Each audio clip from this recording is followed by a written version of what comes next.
Behind the Legend brings you the backstories of the legends of our time. From Donald Trump to Anthony Weiner to Terry Bullsmell, the inventor of the pull my finger joke. These are the stories of our times. But tonight, we focus the spotlight on Steve Henson, father, son, Trojan, coach, director, comedy writer, and jingle writer. Oh yes, he penned such tunes as Murray's House of Mud and Morty's Tropical Car Wash.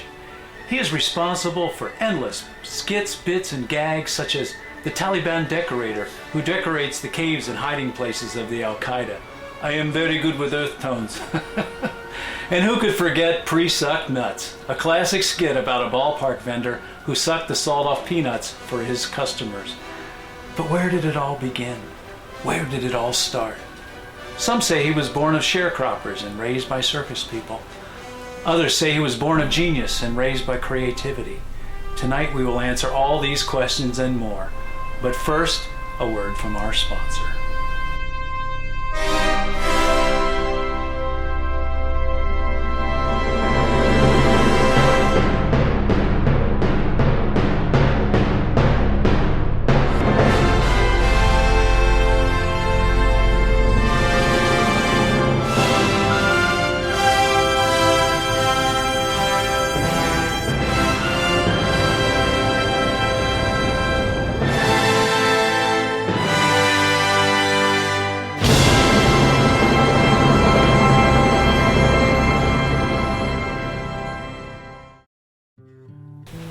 But where did it all begin?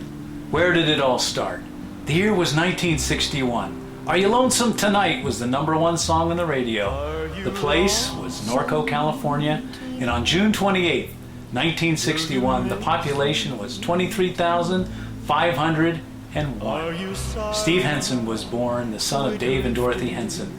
When asked how the delivery went, his mother replied, "Have you seen the size of that boy's head?" Steve grew up as most kids do in a loving home with 2 brothers and assorted pets. But where did the genius begin? Well, we caught up with Steve's kindergarten teacher to see if Steve showed signs of future greatness at an early beginning. Oh, I remember him. They said he was potty trained, but he wasn't. In his early years, as with many of the world's greatest thinkers like Thomas Edison, Albert Einstein, Richard Simmons, greatness was not that apparent. He fooled many a researcher with his mundane schoolwork and average performance. But in order to study less, he developed a photographic memory to quickly memorize the state capitals and presidents, which he still knows today. He has instant recall of things he reads, like dates, equations, formulas. But did he use that gift for the good of mankind? Unfortunately not. But he has instant retrieval of phone numbers and old gym locker combinations and a library of useless trivia about anything unimportant. Movies, music, sports, old girlfriends, birthdays, he's got it all right up here. It was not until high school that Steve really started to carve his path. Sports, band, friends, and his first job at Farrell's Ice Cream. He worked together with his friend Keith, dipping ice cream and making merry with customers. And Steve's pipe-smoking 30-year-old boss, Justin Hale, who acted like a 50-year-old, taught Steve a valuable lesson: not to grow up too soon. So after work, he and Keith would go out looking for beer and cruising for girls, but rarely finding either. But it was during this time period that Steve stumbled upon his comedic talents. Late one night at a rundown and Monty party house, a drunken patron asked Steve for a light. Without a beat, Steve quickly reached up and unscrewed a bare light bulb and handed it to the guy. Uproarious laughter ensued, and Steve learned the power of comedic timing.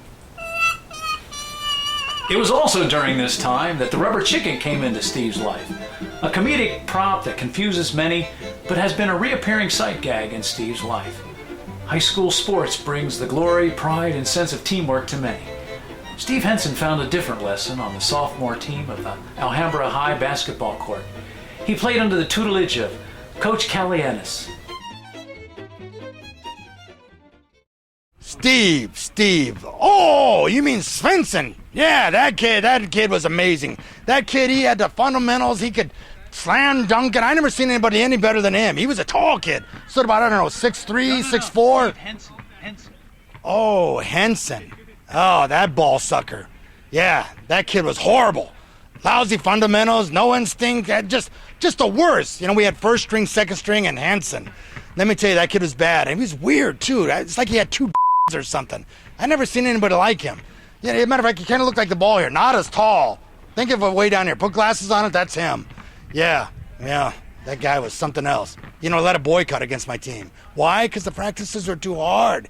You make us run all the way down to the end of the court and back. Yeah, the worst. Was he in prison now? He's got to be in prison, right? That's the only thing for him. A kid like that. Huh? What? Oh, it's his birthday. Oh. Well, happy birthday, Steve. I hope you're having a good time and wherever you are. Prison. That's what I'm thinking. Happy birthday, kid. As a wide end bench warmer, he didn't get the nod to join the JV team the next year. So from sports, Steve made the familiar leap to band. And the band room was just down the hall from the locker room, and Steve wandered in and never looked back. Steve Henson. Oh yeah, Steve Henson. Wasn't he the nutsucker? Yeah. We started him out on the bass drum. You don't want to waste a good musician on the bass drum. You know, hey, Bloom. It's not a flower pot. It's a tuba. Anyway, bass drum. Boom, tickety boom, tickety boom. Any monkey can do it. You know. Bloom, come on, you're killing me.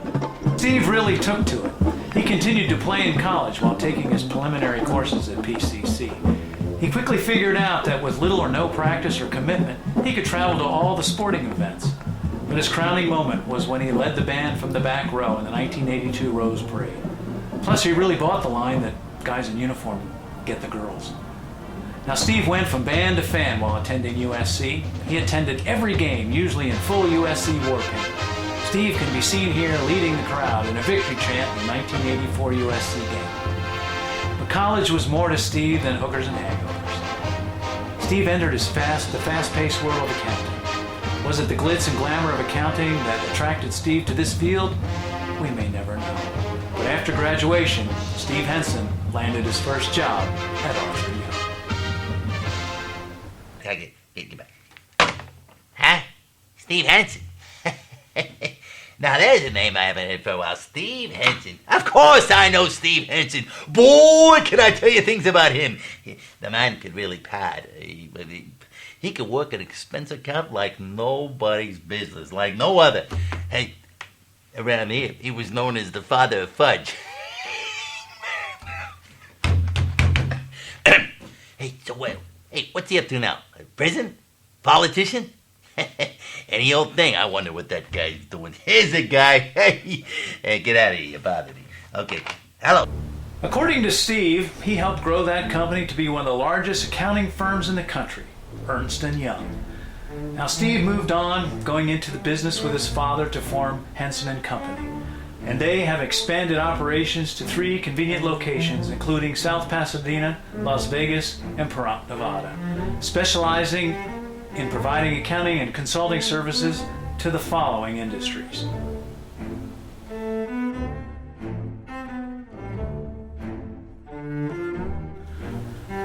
But what about the softer side of the man?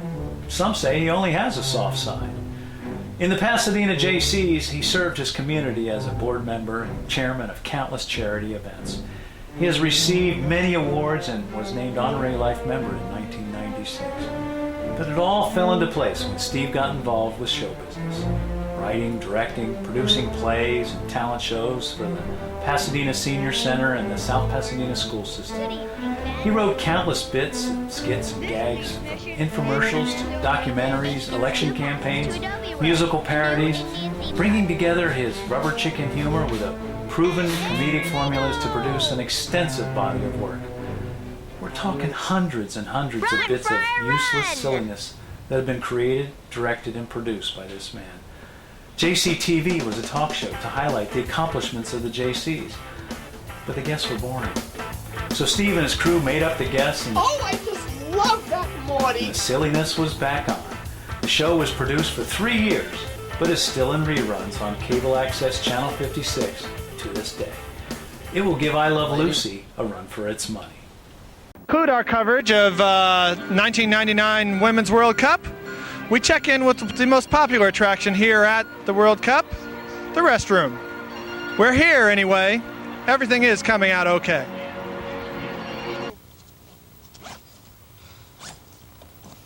What's that? Who are they? Hey, you boys with the JC? Let's go. Oh. Steve's two children, Lauren and Ben, now 22 and 20, were often the subject of his passion, compassion, and silliness. Over the years, he has coached many of their sports teams and volunteered at their school events. My dad tried his hardest to get me to play sports. He would give me Barbies, and I would play in the middle of the soccer field. I think he came out of the womb wearing that collared shirt with the little horse on it. He's never too embarrassed to see a chick flick.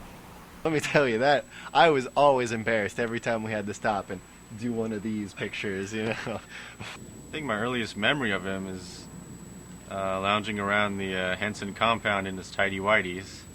He teaches you in that way. He's got his two fingers, his teaching fingers, and they're always directed right at you. And so you're trying to think, man, I don't need this. I know how to wipe a windshield. He taught me how to properly clean a windshield. Then 10 years later, it happens and it hits you, and it's like, wow, I see this person wiping a windshield so wrong. Thank you, Steve. What has Steve taught me? Steve has taught me the important lesson to never say no to a chair. He would say, "Load the car up, I'll go get my keys." And then I'd put stuff in the trunk, and then he'd come back and take it all out and say, "This is how you put stuff into the car." Steve's sense of humor. I'd say it's about on par with a 12-year-old with an extensive vocabulary. He's funny. The rubber chicken. He's silly. There's the soul of a child just coming out right there. He is a kid at heart. Steve's fitness routine. Does starting a Prius count? Yeah, he's loving. Steve's a great guy. I give him an A+ in the human department. I think he's done a good job. I couldn't ask for more. This show is brought to you by the accounting firm of Henson and Company.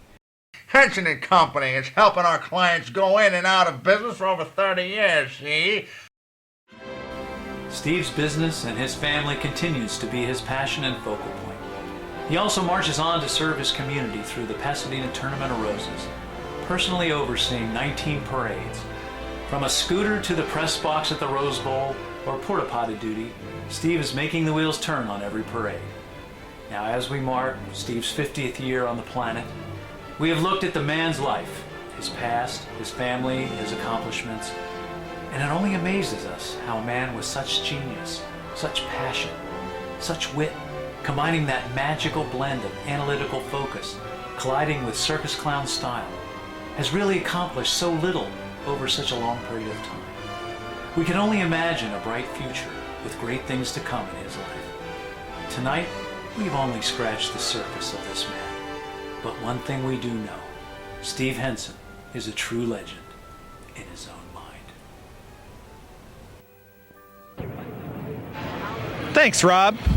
Well, I'm here at the world-famous Rose Bowl in Pasadena, where the entire world is watching as World Cup '99 comes to its climactic final here in the bowl today. And as always, when there's an event of world significance, the JCs are involved in order to make it a success. Without the JCs, it wouldn't be the success that it is. In fact, the community here in Pasadena, including the JCs, has marshaled so many impressive forces, even famous producer Harold Bergerdi has given his time to make sure that this event goes off without a hitch.